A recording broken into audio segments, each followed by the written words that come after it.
గీసుకొండ మండల కేంద్రంలో నిర్వహించిన పత్రికా విలేకరుల సమావేశంలో బీజేపీ రాష్ట్ర కార్యవర్గ సభ్యులు డాక్టర్ పెసరు విజయచంద్ర రెడ్డి మాట్లాడుతూ దేశంలో బీజేపీ మోదీ గవర్నమెంట్ వస్తుందని ప్రజలు కూడా మోదీ గవర్నమెంట్ రావాలని బలంగా కోరుకుంటున్నారని చెప్పారు. ఎందుకంటే పార్లమెంట్ ఎలక్షన్స్ తేదీలో అనౌన్స్ అయిన కాడి నుంచి వరంగల్ పార్లమెంట్ నియోజకవర్గం ప్రతి ఊరికి ప్రతి ఇంటికి ప్రచారం నిర్వహిస్తున్న క్రమంలో ప్రజలు మోదీ మీద విశ్వాసంతో నమ్మకంతో మళ్లీ మోదీ గవర్నమెంట్ రావాలని కోరుకుంటున్నారని చెప్పారు. గత 10 సంవత్సరాలుగా పార్లమెంట్ సభ్యుడిగా బీఆర్ఎస్ నాయకుడు పసునూటి దయాకర్ ఉన్నారు.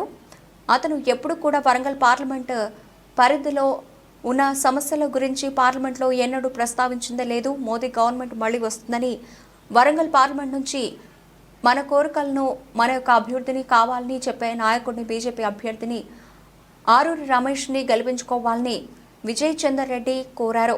గీసుకొండ మండలంలోని టెక్స్టైల్ పార్క్ను అభివృద్ధి చేసుకోవాలని, ఈ టెక్స్టైల్ పార్క్ ద్వారా నిరుద్యోగం పోతుందని, చేనేత కార్మికులకు ఉపాధి కలుగుతుందని, పత్తి రైతులకు కూడా ఉపాధి కలుగుతుందని తెలియజేశారు.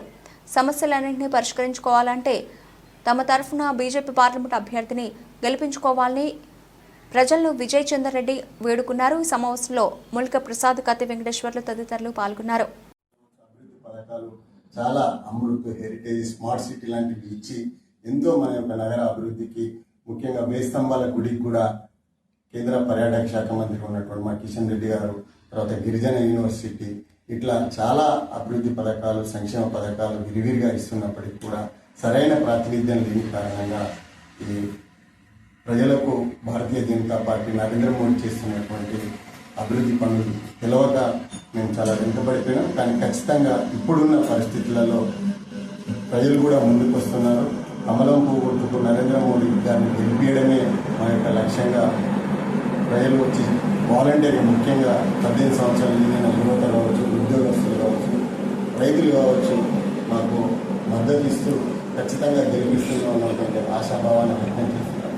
కాబట్టి తప్పకుండా ప్రసార మాధ్యమాల ద్వారా కూడా ప్రజలకు మరింత బీజేపీ చేస్తున్నటువంటి అభివృద్ధి పథకాలు, ఆరూరి రమేష్ గారి యొక్క గెలుపును సులభతరం చేయడానికి ఈరోజు మా యొక్క ప్రసార విజయచంద్ర గారు ముఖ్య అతిథిగా రావడం జరిగింది. దానిలో భాగంగానే మనం తీసుకున్న మండల కేంద్రంలో కూడా మనం ఈ సమావేశాన్ని ఏర్పాటు చేస్తున్నాం. నిన్న కూడా వారు సీతారామ కళ్యాణానికి, శివాలయాన్ని కూడా చేశారు. అక్కడ పండుగ సందర్భంగా మేము స్పీడ్ ఏర్పాటు చేయలేకపోయినాం. కాబట్టి మే 13 వరకు, 11వ తారీఖు వరకు ప్రచారం ప్రతిరోజు ఈ మండలంలో, ముఖ్యంగా ప్రతి బూత్లో, ప్రతి విలేజ్లో వీరి నాయకత్వంలో పార్టీ పరంగా ఇంటింటికి ప్రచార కార్యక్రమాలు నిర్వహించే బాధ్యతను మనం తీసుకున్నాం. తప్పకుండా ఈ తీసుకున్న మండలంలో కూడా పూర్తి స్థాయిలో భారతీయ జనతా పార్టీ మెజార్టీ ఓట్లు సాధించి ఆరూరి రమేష్ గారి యొక్క గెలుపులో తీసుకున్న మండలము పరకాల నియోజకవర్గంలో కూడా అత్యధిక ఓట్లు తెప్పించుకొని వారి గెలుపులో కీలక భాగస్వామ్య పాత్ర మేమందరం పోషిస్తామని ఆశాభావాలు ఈ అవకాశం ఇచ్చినప్పుడు తీసుకున్న మండల పాత్ర చూసిన లీడర్స్ ధన్యవాదాలు. ప్రెస్ మిత్రులందరికీ నమస్కారం.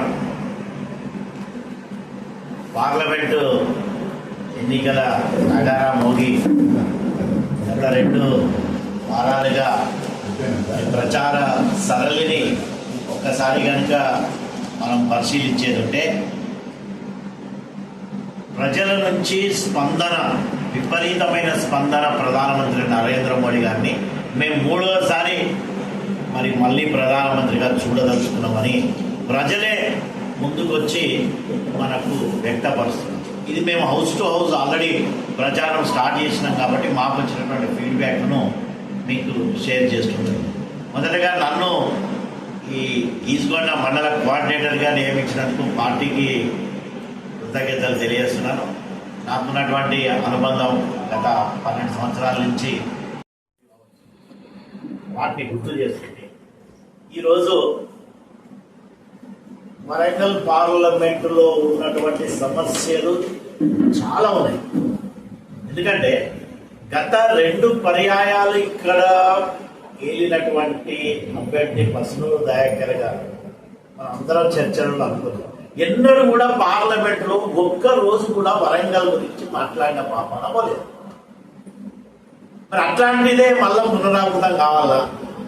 ఇది ప్రశ్న ప్రజలకు.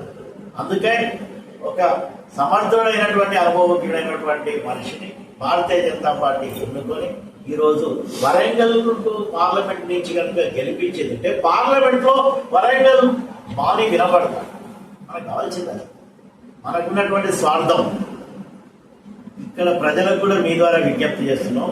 నరేంద్ర మోడీ గారు ఎన్డీఏ 100% ప్రభుత్వానికి వస్తున్నారు.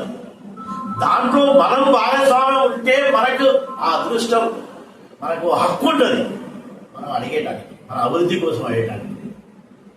అందుకని మీ ద్వారా ప్రజలకు విజ్ఞప్తి చేస్తున్నాం. 400 సీట్ల పైగా ఎన్డీఏ గెలవబోతున్నది. దాంట్లో వరంగల్ ఉండాలా వద్దా ప్రజలు నిర్ణయించుకోవాలి. మాకైతే పూర్తి నమ్మకం ఉన్నది, వరంగల్ పార్లమెంట్ ఈసారి బీజేపీ గెలుస్తుంది. ఎందుకు చెప్తున్నా అంటే నిన్నటిగాక మొన్న భారతీయ జనతా పార్టీ మేనిఫెస్టో ప్రధానమంత్రి నరేంద్ర మోడీ గారు, అమిత్ షా గారు, మరి మా జాతీయ అధ్యక్షుడు నడ్డా గారి చేతుల మీదుగా, రాజ్నాథ్ సింగ్ గారు వారి చేతుల మీదుగా మేనిఫెస్టో 4 కేటగిరీస్ను డెవలప్ చేయాలని మా ఏంటిది? యువతకు పెద్దపీట వేయాలి ఒకటి. రెండవది మహిళలకు స్వావలంబన దిశగా వాళ్ళని ఏ విధంగా మనం తీసుకుపోవాలి. మూడవది అట్టడుగు వర్గాల పేద వర్గాలందరికీ మనము ఏ విధమైనటువంటి అభివృద్ధి చేయాలి. 4 రైతులు వెన్నముక ఈ దేశానికి.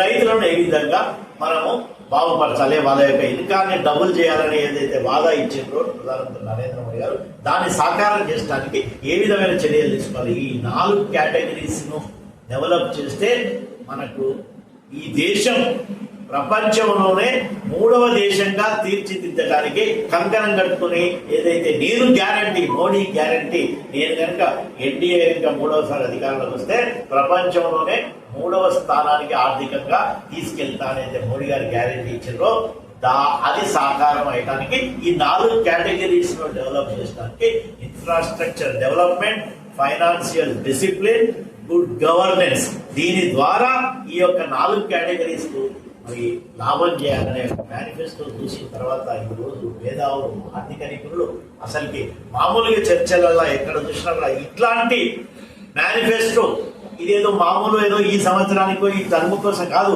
2047 వరకు దేశాన్ని ఫోర్కాస్ట్ గుర్తు చూపుతోని ప్రవేశపెట్టినటువంటి మేనిఫెస్టో నా భూతో నా భవిష్యత్. ఇట్లాంటి మేనిఫెస్టో ఇప్పటి వరకు ఎవ్వరూ కూడా సాహసించలేదు.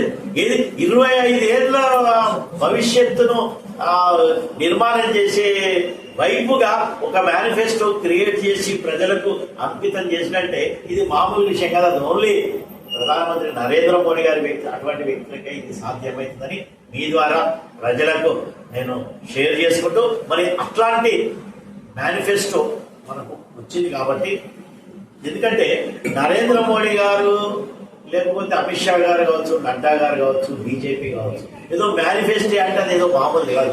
మేము మేనిఫెస్టో ఏమో ఒక భగవద్గీత భావిస్తాం. హిందువులకు భగవద్గీత ఏదండి, లేకపోతే